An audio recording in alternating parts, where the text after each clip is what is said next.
Okay, then we got the topic of sedative hypnotic drugs. Pages मेरे थोड़े से खौफनाक से लगेंगे, but when I simplify them it will just become easy. Okay, तो डरना नहीं है। तो सेडेटिव हिप्नोटिक ड्रग्स में तीन इंपॉर्टेंट ग्रुप्स आते हैं। एक तो इसमें आते हैं बेंजोडाइजेपिन्स, फिर आती हैं बारबिचुरेट्स, देन आता है अल्कोहल, देन आते हैं जी ड्रग्स जो कि न्यूअर ड्रग्स हैं।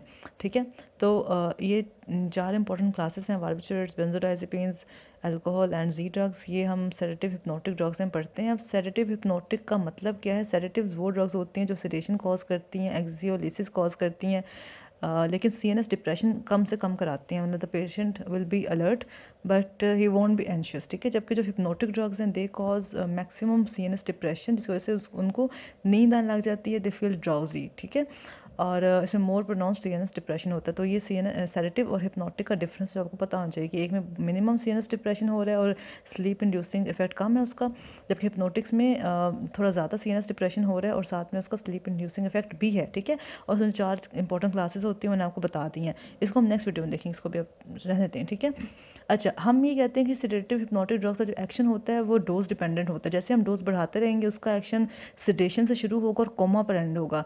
तो कम डोज पे सिडेशन होती है, देन होती है हिप्नोसिस या स्लीप इंडक्शन, देन होती है अपोर डोज बढ़ाते रहेंगे तो एनेस्थीसिया हो जाएगा। एनेस्थीसिया के बाद आता है कोमा।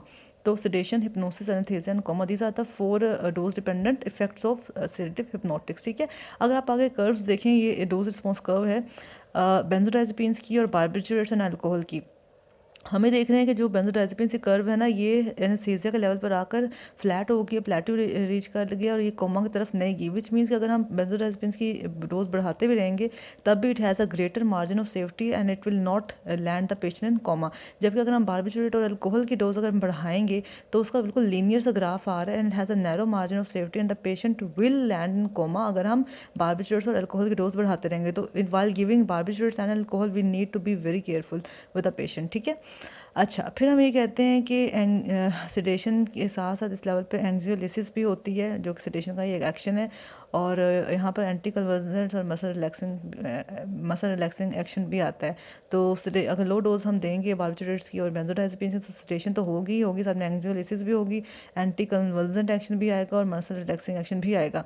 फिर हम ये कहते हैं कि कम डोज पे ना हर एक बारबिचुरेट हो या अल्कोहल हो या हो बेंजोडाइजेपिन, तो स्टार्ट में ना हमें एक पैराडॉक्सिकल डिसइनहिबिशन मिलती है। पैराडॉक्सिकल डिसइनहिबिशन का क्या मतलब है कि although sedative hypnotic drugs are supposed to depress the CNS, right?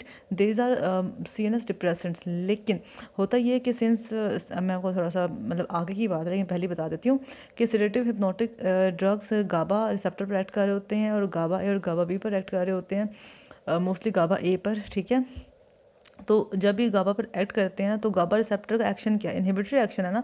अगर गाबा रिसेप्टर एक्टिवेट होगा इट मीन्स कि वो इनहिबिशन कॉज करेगा। लेकिन अगर ये ड्रग्स गाबा रिसेप्टर को ही इनएक्टिवेट कर दें, ठीक है, तो स्टार्ट में क्या करते हैं, ये ड्रग्स गाबा रिसेप्टर को इनएक्टिवेट करते हैं, विच मीन्स कि एक्साइटेशन हो रही होती है क्योंकि गाबा एक ऐसा इनहिबिटरी न्यूरोट्रांसमीटर है। तो जो स्टार्ट में कुछ टाइम के लिए थोड़ा सा टाइम पीरियड के लिए जो पैराडॉक्सिकल सी एक्साइटेशन हो रही होती है, एक्साइटेटरी इफेक्ट आ रहा था, जैसे हम देखते भी हैं कि जो अल्कोहल अब्यूज़र्स होते हैं वो जब अल्कोहल लेते हैं तो स्टार्ट में they get excited, that is a paradoxical disinhibition and later on they become drowsy and they land in coma, right. तो that is a paradoxical disinhibition जो कि होती है due to inhibition of the inhibitory neurotransmitters या inhibition of the inhibitory receptors. बात समझ में आई? ये बात कर ली। और हम कहते हैं कि एनेस्थीसिया के लेवल पे जाने के बाद मेडलरी डिप्रेशन भी हो सकता है, दैन कोमा हो जाता है। तो बारबिचुरेट एंड अल्कोहल इस तरह से डेंजरस है, बेंजोडाइजेपिन्स थोड़े से सेफर हैं। ठीक है, इनके अब नाम हम बाद में पढ़ेंगे, इनके जो भी मैकेनिज्म्स हम बाद में पढ़ेंगे। बस थोड़ा सा आपको ना इंट्रोडक्शन देना था कि सेडेटिव हिप्नोटिक ड्रग्स होती क्या है। तो नेक्स्ट वीडियो में फिर बाकी चीज़ें कवर करते हैं इंशाल्लाह।